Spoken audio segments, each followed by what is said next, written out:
paz, queridos irmãos. Eu te convido a abrir a palavra no Evangelho de Mateus, capítulo 5.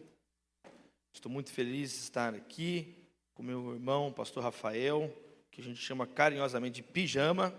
Olha só que legal o texto, Mateus 5, verso 43 ao verso 48, que diz assim: Vocês ouviram o que foi dito, ame o seu próximo e odeie o seu inimigo. Mas eu lhes digo, amem os seus inimigos e orem por aqueles que os perseguem, para que vocês venham a ser filhos de seu Pai que está nos céus, porque Ele faz raiar o seu sol sobre maus e bons e derrama chuva sobre justos e injustos. Se vocês amarem aqueles que os amam, que recompensa vocês receberão? Até os publicanos fazem isso. E se saudarem apenas os seus irmãos, o que estarão fazendo demais? Até os pagãos fazem isso. Portanto, sejam perfeitos, como perfeito é o Pai Celestial de vocês. Que a palavra, ela gere frutos na nossa vida, na nossa família, no nome poderoso de Jesus. Amém, queridos? O amor é a marca de um cristão verdadeiro. A atitude amorosa é a marca de uma mulher de Deus de verdade. O ódio é a marca de uma pessoa sem Deus. Uma pessoa eternamente irritada, revoltada, é um indício que essa pessoa não conhece o Senhor, que ela não nasceu de novo. Uma pessoa que vive xingando nas mídias sociais, que vive maltratando o marido, a esposa, os filhos, desrespeita as pessoas, essa pessoa não nasceu de novo. É um comportamento de uma pessoa irregenerada. E é sobre isso que Jesus está falando nesse texto. Pessoas que às vezes são extremamente ansiosas, porque às vezes não conheceram o poder de Jesus, o Evangelho não alcançou o coração dessa pessoa. Deus nunca pediu para nenhum de nós odiar ninguém. Nunca, é o contrário. Eu vou dar 3 exemplos do Antigo Testamento. Primeiro, Êxodo 23, verso 4 e 5, que diz assim, na lei, logo após os 10 mandamentos, olha o comando de Deus para os filhos dele. Se você encontrar perdido o boi ou o jumento do inimigo, é o jumento do inimigo, entendeu, irmãos? O que pertence ao inimigo, leve-o de volta para ele.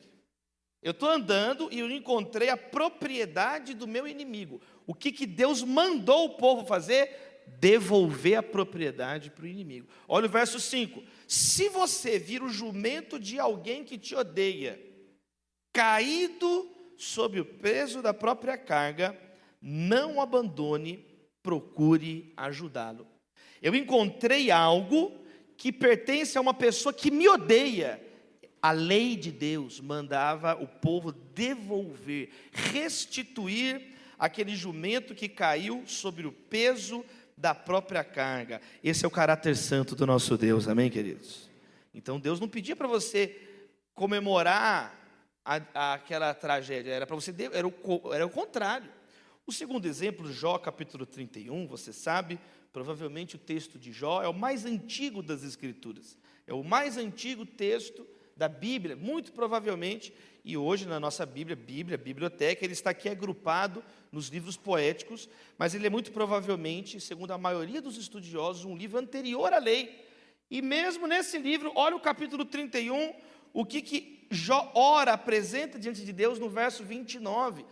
Jó, colocando a causa dele diante de Deus, faz a seguinte oração: se a desgraça do meu inimigo me alegrou, ou se os problemas que ele teve me deram prazer, me perdoe, Deus. Está vendo? Ele está colocando diante de Deus: Deus, eu que nunca deixei minha boca pecar, lançando maldição contra ele. É um capítulo onde Jó está expondo as possibilidades dele diante de Deus. Ele fala: Deus, me perdoa se eu me alegrei com a tragédia de alguém que me odeia, se eu comemorei, se eu tive esse comportamento. Jó tinha consciência que Deus não se agrada desse comportamento. Quantos estão entendendo, amém, queridos? E o terceiro texto, para encerrar aqui essa introdução, é Provérbios 25. Esse aqui é o mais claro de todos, é um dos textos bíblicos mais importantes sobre esse assunto. Tanto que ele é repetido no Novo Testamento, em Romanos 12, está escrito assim, veja bem o verso 21, se o seu inimigo tiver fome, dele de comer, se ele tiver sede, dele de beber, fazendo isso, você amontoará brasas vivas sobre a cabeça dele, e o Senhor recompensará você. A nossa vida está nas mãos do Senhor. A nossa recompensa está nas mãos do Senhor. E é por isso que o Senhor diz assim, lá em Levítico 19:18: não se vinguem, porque eu sou o Senhor. Ama cada um o teu próximo como a ti mesmo. E esse texto é tão importante que ele é repetido 8, 9 vezes no Novo Testamento. E essa é a primeira vez que esse texto é repetido aqui no Sermão do Monte, quando Jesus então está dizendo: vocês ouviram o que está sendo dito, ama o teu próximo e odeie o teu inimigo. Acrescentaram uma mentira. Os fariseus, os escribas, colocaram o ódio, fazia parte do sistema doutrinário desse povo. Eles dividiam o mundo em quem eles amavam e quem eles odiavam. E Jesus vem limpar essa mentira, essa heresia da nossa vida. Amém, queridos? Às vezes você é alguém ansioso, alguém que não consegue ouvir uma crítica, alguém que tem uma baixa capacidade de resistência. Sabe por quê? Porque ainda você fica dando muito valor e Jesus quer mudar. Eu, porém, vos digo: ama o teu inimigo e ore por quem te persegue. Porque o ódio é obra da carne. Está escrito em Gálatas que o ódio, a facção, a inveja, os ciúmes, a gritaria, a dissensão são características de pessoas na carne, sem Deus, sem o Espírito de Deus. Mas o fruto do Espírito é amor, é paz, é alegria, é mansidão, é paciência, é bondade, é fidelidade, é domínio próprio. Amém, queridos irmãos? É diferente. Por isso que Jesus disse: nisto saberão que são meus discípulos, se vocês se amarem uns aos outros. Por isso que Jesus disse: o maior mandamento é amar a Deus de todo o coração, alma, entendimento e forças, e o segundo é semelhante a esse: ama o teu próximo como a ti mesmo. O que fica? A fé, a esperança e o amor, mas o maior deles é o amor. Deus é amor. Amém, queridos? Jesus então nos mostra que nós não devemos ter um comportamento vingativo, cheio de ódio, de amargura, de picuinha, de falar mal nas costas. Isso não é o que Deus quer de nós. Isso é fonte de ansiedade. De acordo com Hebreus 12, as pessoas que deixam o coração ficar com amargura, elas criam uma raiz de amargura no coração e começam a contaminar quem está perto delas. E o exemplo que é dado lá em Hebreus é Esaú, alguém que era amargo e amargurava a vida das pessoas, amargurou a vida da própria mãe. O que são as coisas piores que existem? Falar mal da mãe no Natal, tá vendo? É Esaú. Esaú é alguém que amargurou a vida da própria mãe, porque ele se casou, fez alianças com o povo que não era o povo de Deus e amargurou a vida da própria mãe. Às vezes você se tornou uma pessoa assim. Jesus quer nos libertar disso hoje, amém, queridos? Hoje é ceia, é reta final desse ano. Acabamos de ver aqui anúncios tão bonitos do Natal. Acabamos de receber uma palavra do pastor Rafael sobre você estar enviado lá na sua família, nos seus amigos, na virada do ano, para ser diferente. Quem recebe essa palavra, amém, queridos? Para não sermos essas pessoas baseadas no ódio. Jesus dá 3 razões para nós não sermos essas pessoas que odeiam os inimigos e blasfemam, mas oram por quem persegue. Primeiro, é uma marca que você é um filho de Deus. Agindo assim, vocês serão filhos de vosso Pai que está no céu. Porque o Pai que está no céu faz o sol raiar sobre bons e maus, e faz a chuva vir sobre justos e injustos. Está escrito em Romanos 5, que Ele nos amou e nos salvou quando éramos inimigos dEle. Então Deus nos salvou quando nós éramos inimigos dEle. O Filho tem o DNA do Pai, nós temos que ter o caráter de Cristo forjado na nossa vida. Jesus Cristo está dizendo que o Pai ama, e que se você de verdade é um filho legítimo de Deus, não é o ódio que vai nortear os seus projetos, não é o ódio e a raiva que norteiam as suas decisões, mas é o amor do Pai, ágape, é o amor de Deus. Amém, queridos irmãos? O meu avô, Ederval Lago, foi um homem muito simples, mas de muita oração. Ele era um desses homens semiletrados. Hoje eu estou estudando, fazendo disciplina no doutorado da USP, no Largo do São Francisco, em Direito. Toda vez que eu entro nas arcadas, eu me lembro do meu avô, que foi alguém semiletrado. E aí, quando eu entro lá, eu lembro dele, mas ele era um homem de oração.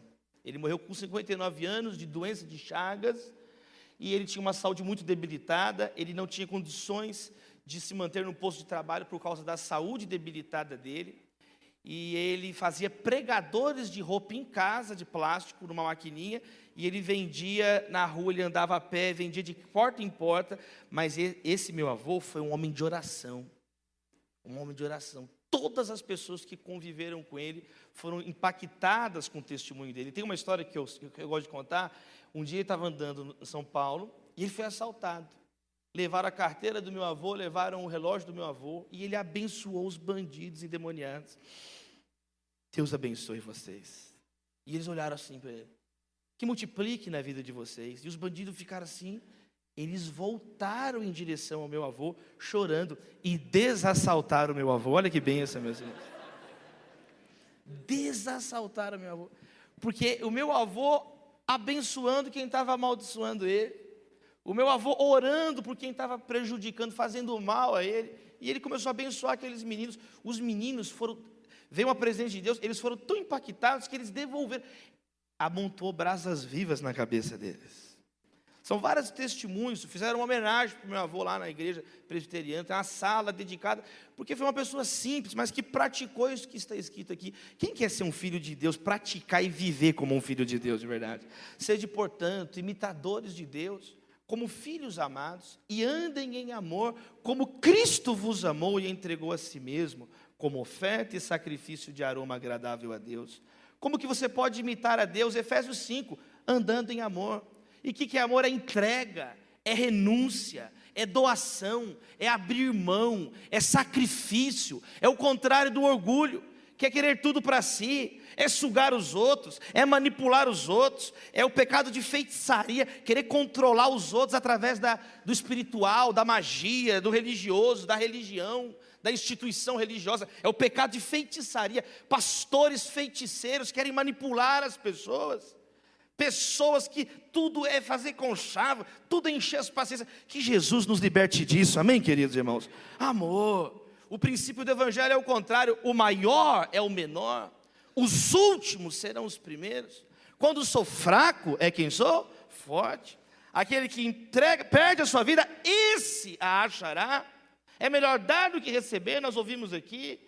Todo aquele que se exalta será humilhado, mas todo aquele que se humilha, esse será exaltado. Receba a palavra de Deus na sua vida, meu irmão. Número 1, 1 João diz que os filhos do maligno odeiam, como Caim, que matou o próprio irmão, um fratricida. Mas os filhos de Deus andam na luz, porque ele está na luz, andam em amor. A segunda razão que Jesus coloca, é que quando eu oro até mesmo por quem me persegue, é um testemunho para a sociedade que Jesus é Rei dos Reis e Senhor dos Senhores. É um testemunho que o Evangelho é o poder de Deus. Por quê? Porque ele está dizendo aqui, se eu amar só quem me ama, eu não passo de um publicano. Publicano faz isso. O que é publicano? É cobrador de imposto. É sinônimo na Bíblia de político corrupto, de um funcionário estatal corrupto.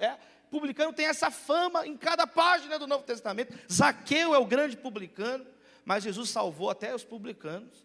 E Jesus está falando que se você só gosta de quem gosta de você, só trata bem quem trata bem você, se você é alguém que só respeita quem respeita você, você não passa de um publicano. Um político corrupto faz isso. Aí você bota o político que você não gosta do nome dele aí. Se você só cumprimentar quem te cumprimenta, grande coisa. Os gentios fazem isso. O que é gentio? É o povo que não é o povo de Deus. Faz isso, quem está longe de Deus faz isso. Charles Spurgeon, quando pregou esse texto, ele fala que até os animais se cumprimentam, e é verdade, os cachorros, eles se cumprimentam. Você tratar bem quem te trata, que grande coisa você está fazendo. Quem disse isso? Jesus disse isso. Agora, quando você vai além, é a ética superior do Evangelho. É a ética mais profunda de Deus. Vai além, é loucura para o mundo, mas é salvação, é poder de Deus para nós. É uma lógica, a lógica de Cristo é uma lógica superior. Ela neutraliza esse espírito vingativo. Ela vai além, ela caminha a segunda milha. Ela vai além das suas mesquinharias teológicas, que você vira o inquisitor pós-moderno, o neofarisaísmo da tua vida. Você vira fiscal dos outros, um espírito crítico, demoníaco, que norteia a tua vida, a tua conduta, tua palavra, que isso caia por terra em nome de Jesus. Qualquer palavra contrária a isso seja considerada anátema, maldita, porque não é o evangelho de Jesus. O evangelho é amor, é generosidade, é bem-aventurança. Por isso que é difícil o evangelho. O caminho é estreito, meus irmãos. O caminho não é largo, não é de qualquer maneira, não é de qualquer jeito que nós vivemos o evangelho. É com zelo que nós vivemos a palavra. Quem recebe essa palavra na sua família, na sua casa, em nome de Jesus? Amém, queridos irmãos? Nós temos que ir além. Por isso que Jesus está dizendo, olha, aí vocês são um testemunho. Aqui não é também a pessoa perseguida porque é sem vergonha. Pastor, eu estou sendo perseguido. O que você fez? Eu roubei um banco. Tomara que seja preso logo. Aqui a pessoa que está sendo perseguida por causa da justiça. Capítulo 5 no início. Bem-aventurados os perseguidos por causa da justiça. É alguém que está lutando, está vivendo com Deus, está sendo perseguido. Bem-aventurados vocês serão quando os perseguirem em meu nome, por minha causa. Jesus ele fala que se você tem algum problema, resolve logo, senão o teu irmão vai te entregar para o juiz para o guarda, e o guarda vai te colocar na cadeia. Esse texto não anula o direito, ele reafirma o direito. Só que ele vai além na lógica do evangelho. Amém, queridos? Porque não adianta você fazer tudo se você não tiver o amor de Deus na sua vida. E a terceira razão que Jesus coloca é porque quando você é alguém que ora até mesmo por quem te persegue injustamente, é uma marca que você está amadurecendo na presença de Deus. Sejam perfeitos, como perfeito é o vosso Pai Celeste. A palavra perfeita aqui é aquela velha palavra grega teleios, que significa inteiro, pleno, completo, 100%. Jesus está dizendo, quando vocês começam a orar por quem persegue vocês, e vão além de um comportamento de um gentil, de um publicano, vocês estão sendo maduros como Deus é maduro, inteiros como Deus é inteiro, plenos como Deus é pleno. O que tem depois de você amar até mesmo quem está te perseguindo injustamente? É Jesus na cruz. Pai, perdoa, porque eles não sabem o que fazem. E a única coisa que Jesus diz depois é: está consumado, completou, está inteiro. Estevão foi apedrejado com a mesma oração de Jesus. Que possamos fazer essa oração, amém, queridos? Estevão sendo apedrejado pelo Sinédrio. Pai, perdoa, eles não sabem o que fazem. Então, meus amados irmãos, nós precisamos levar a sério essa palavra de maturidade. Efésios 4 diz que a marca da imaturidade espiritual é quando eu sou instável. Não sejam como meninos, levados de um lado para o outro, por qualquer vento de doutrina. É alguém sem raiz, é alguém sem âncoras, é alguém sem amor. O que a última pessoa fala, você acredita. Não, vamos crescer em tudo no cabeça que é Cristo, na verdade, em amor. Maturidade é amor e verdade, verdade e amor. Amém, queridos? Fala a verdade com amor. Ama, mas fala a verdade. Olha só, se eu falo a verdade, mas eu sou desprovido de amor, eu viro soberbo, eu viro arrogante, eu viro alguém insuportável. Está falando a verdade, mas é infantiloide, é um crente infantilzinho, é um bebezinho maternal da fé. Ainda não tem... Agora, se eu falo a verdade com amor, eu estou amadurecendo na semelhança do meu Senhor Jesus. Amém, queridos? Eu lembro no início do ministério... Tem 18 anos que eu prego, completei 18 anos de ministério da palavra esse ano, 18 anos. E no início do ministério, quando eu era um jovem, eu tinha acabado de ser ordenado pastor, eu estava atendendo lá na Igreja Batista Getsemane, em Belo Horizonte, com o pastor Jorge Linhares. Ele pediu para eu atender uma mulher, que o filho estava na cadeia. Eu estava no gabinete atendendo aquela mulher. E ele ficou do lado assim. E eu era inexperiente, eu não sabia falar direito. E eu ficava chamando o filho da mulher de presidiário o tempo inteiro. E o presidiário? E aquele cárcere, o presídio? E eu ficava falando assim. E o pastor Jorge me olhava assim, que eu estava fazendo alguma coisa errada. E eu não entendia o que eu estava fazendo errado.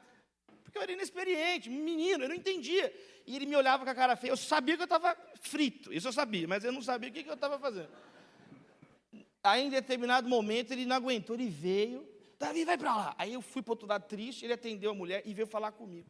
Davi, o que você fez? Eu falei, eu não sei, pastor, o que eu fiz, eu não estou sabendo o que eu fiz. Você ficou chamando o filho da mulher de presidiário. Mas ele é o quê, pastor? O que ele é, então? Ele é um interno, Davi. Ele é interno de um presídio. E ele começou a me ensinar. Davi, você vai ser um pastor que vai falar para multidões. Eu estou te treinando. O pastor tem ética pastoral, tem uma maneira de falar com as pessoas, aprender que as pessoas têm sentimentos, respeitar os sentimentos das pessoas. E ele começou a me mostrar na palavra, Provérbios 22, verso 11, aquele que é elegante no coração, sincero no coração, mas elegante no falar, será amigo do rei. Eu sou sincero no coração, eu falo mesmo, mas não é elegante. Você está indo com a sua sinceridade para os quintos dos infernos. Sinceramente, com toda sinceridade. Mas eu sou elegante, mas eu não falo a verdade. Mesma coisa, você vai educadamente, você entra na fila, pega a senha do inferno, vai lá na fila, demora, aqui é meu lugar, você fica na fila e segue. Capeta, posso ir? Aí você vai na sua vez para os quintos dos infernos. O que adianta ser elegante se você fala mentira? O que adianta ser sincero, fala sem filtro, se você não respeita, não tem amor? Então, a pessoa que vai amadurecendo, ela vai ser amiga do rei, ela vai sendo promovida. Provérbios 29 vai falar sobre isso. Provérbios 27, 14, o pastor me mostrando, olha aqui. Até a bênção dada aos berros de manhã vira maldição. Bom dia! A pessoa já ficou endemoniada com o bom dia. Porque não é só o que falar, mas é como falar, por que falar, a hora de falar, a maneira de falar. Quem recebe essa palavra, amém, queridos? Nós temos que amadurecer na fé. Amadurecer na fé. Eu quero encerrar com 3 aplicações práticas para a nossa vida. 3 aplicações práticas desse princípio de nós amarmos as pessoas. Até mesmo aqueles que nos odeiam e os inimigos. Primeiro, isso aqui coloca para nós o desafio de amar os inimigos, porque também nos coloca o desafio de amar os amigos e a família, amém? Se essa daqui é o régua, o padrão para os inimigos, significa que nesse final de ano nós devemos amar mais nossos amigos e inimigos, porque a Bíblia diz que ninguém tem maior amor do que aquele que dá vida pelos seus amigos. Jesus fala, já não chamo vocês de servos, mas chamo vocês de amigos. Tem amigo mais chegado que irmão. Gálatas 6,10 diz assim, enquanto tivermos oportunidade, façamos o bem a todos, especialmente aos da família da fé. Você não cumpre nem as coisas básicas, como é que você vai querer amar o inimigo? Você é uma pessoa que não respeita quem está do teu lado. Você não valoriza a tua própria família. Você não é alguém que ama as pessoas que Deus coloca aí com amor e fidelidade do teu lado. Você só valoriza quem está longe. Mas Deus coloca anjos dele ao nosso redor, amém, querido? Pessoas, e às vezes você foi um ingrato esse ano todo. É a menina que o homem pegou, deu uma laranja de presente para ela, e o pai falou, filhinha, como é que você fala agora? Qual é a palavrinha mágica? Descasca. É essa pessoa ingrata. Essa pessoa que não interessa o que ela recebe, está ruim. Não interessa o que os pastores orarem, está sempre ruim a situação. Queridos, nós devemos amar mais. Isso muda quando você começa a ter mais amor na sua casa, amém, queridos? Isso vai mudando, muda a chave. Você não sai em busca de algo, você sai para entregar algo para a glória de Deus. Muda a lógica do amor, muda a tua cabeça. Você não vem para o culto, eu não recebi nada no culto. Quem disse que você veio receber? Você veio entregar a tua adoração a Deus. Se você apresentar como um sacrifício vivo a Deus, é o que diz a palavra. Amém, queridos? Nós precisamos uns dos outros. Nós nos completamos. Nenhum cristão tem todos os dons, mas também nenhum cristão não tem dom nenhum. A Bíblia diz que quando nós somos nascidos de novo, o Senhor, com a graça, misericórdia e soberania dEle, distribui a cada um de nós pelo menos um dom espiritual para a edificação do corpo. E nós temos que estar juntos das coisas mais simples para as coisas mais complexas e profundas, amém, queridos? Um almoço, você vê a importância dos dons. Vai sair agora, depois do culto, agora mesmo? Como é que é? Para onde vai? Aí tem gente que é incapaz de tomar decisões. Aí Deus levanta pessoas com dom de liderança para tomar decisão. O líder assume riscos. O líder tem uma visão. Não, vamos para a churrascaria. Não, vamos comer panela goiana. Não, vamos jejuar. Está repreendido, nós vamos para a pizzaria. Chega alguém que... O que diz Corinto?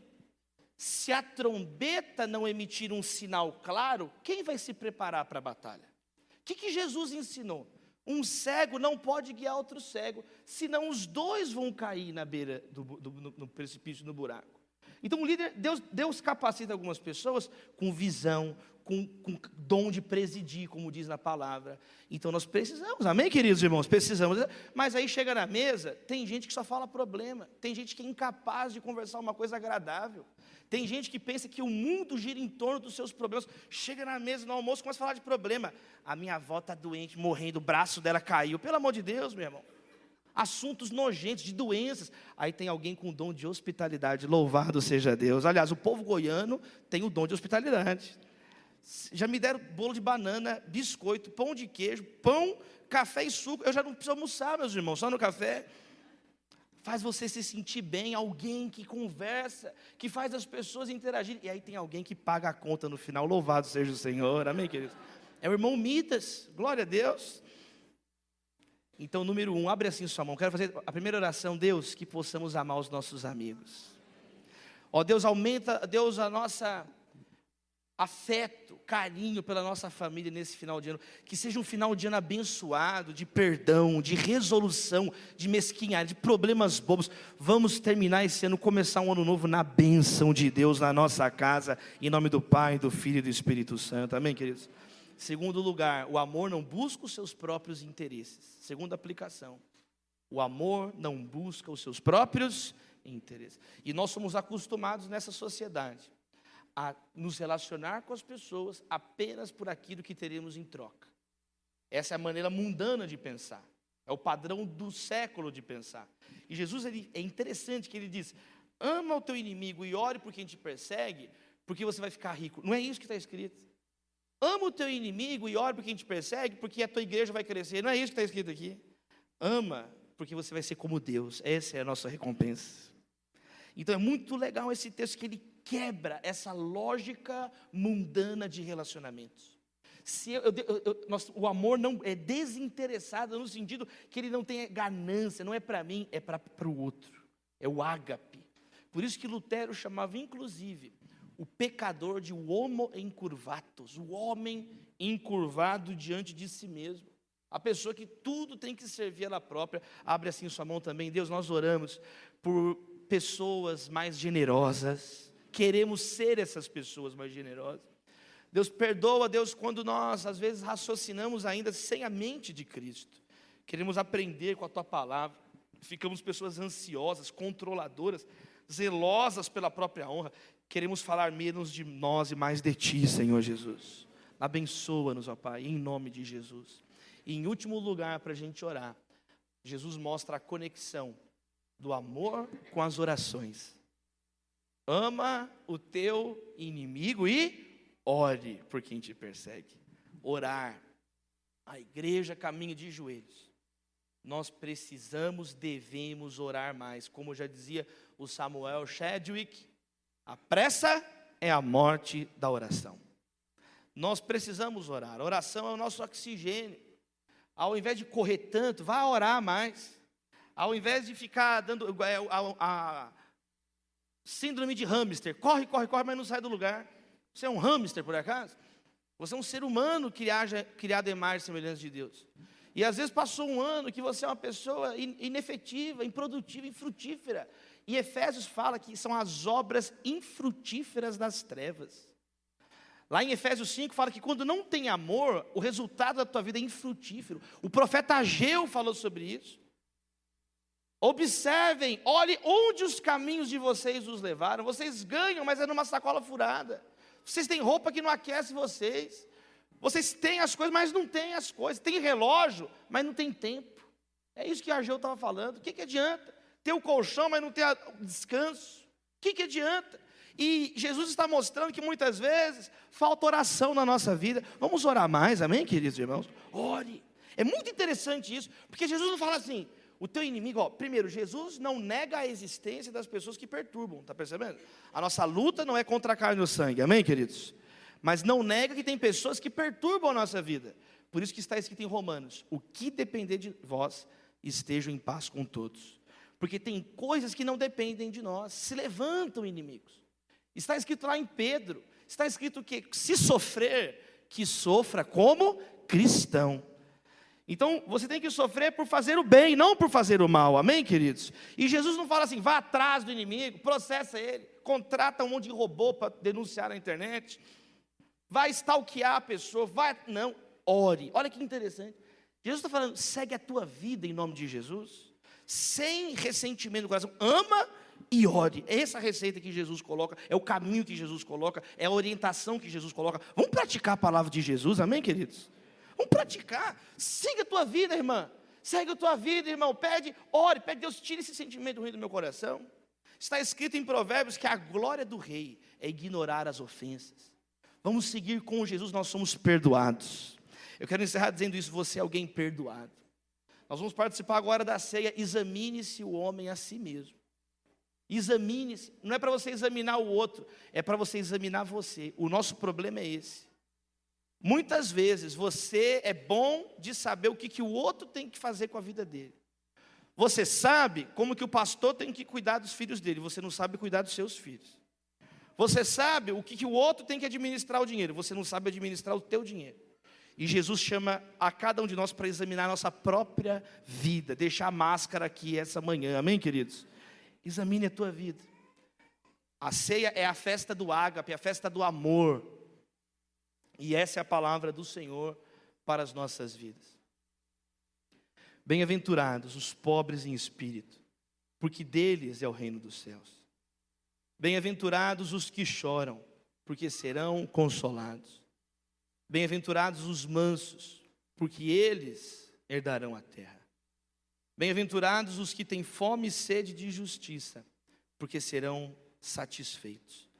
Bem-aventurados os misericordiosos, porque eles obterão misericórdia.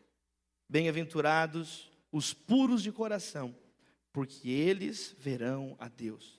Bem-aventurados os pacificadores, porque eles serão chamados filhos de Deus. Bem-aventurados os perseguidos por causa da justiça, porque deles é o reino dos céus. Vocês ouviram o que foi dito? Ama o teu próximo e odeia o teu inimigo. Eu, porém, vos digo, amem os seus inimigos e orem por aqueles que vos perseguem.